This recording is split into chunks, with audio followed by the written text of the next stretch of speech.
Okay, welcome to the first episode of the Neuroembryology for Medical Students Learning module. This is mainly concerned with the primitive streak, what it is and how it gets there. So first of all, let's define what it is. It's this topographical region in the midline of the dorsal side of the embryonic disc. The rostral caudal axis is drawn on here for us, and we can see at the cephalic part we've got the primitive node, followed by the primitive pit, and finally the primitive groove. And those three things make up the primitive streak. So how exactly does it get there?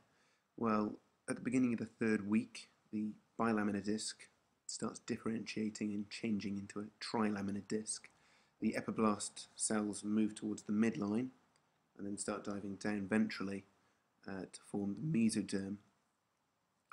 It happens a lot in the centre of the embryo, which gives rise to the large primitive pit around here, and this extends caudally down towards the tail end, giving rise to the primitive streak. So looking at it strictly from the apical view there, we've got the cephalic caudal axis drawn on the left. We can see the number 3 there, the primitive node. That's the most cephalic part of the primitive streak. Then we've got the precaudal plate, you can see up there at number 2, and that's of interest to us because from number 3, the primitive node there, we're going to get something called the caudal process, which is going to tunnel down ventrally and head up towards number 2, up towards the precaudal plate. Kind of like you'd put a finger into a glove, down through the primitive node and upwards towards the precaudal plate.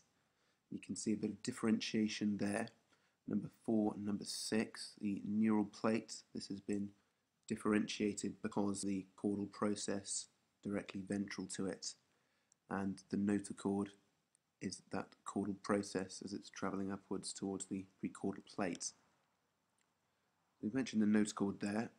Back to the original view, this is the direction which it takes, because from the dorsal side ventrally and upwards to the precaudal plate there, and as that travels directly ventrally to the epiblast, it starts inducing changes in the cellular makeup.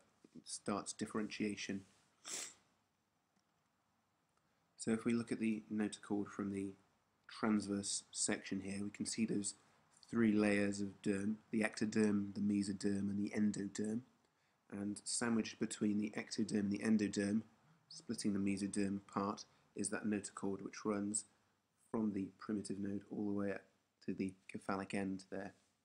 So you've got dorsal and ventral drawn on here, so there's no confusion. This is a transverse plane. There is the notochord. So another view here, because we can do this. We've got the cephalic end on the right, the caudal end on the left. We've got the epiblast there, and down through it moves that caudal process. Then as that travels cephalically, it induces differentiation of cells and they start changing, diving down towards the process, creating the neural plate. So, question for this section, which part of the primitive streak is labelled there?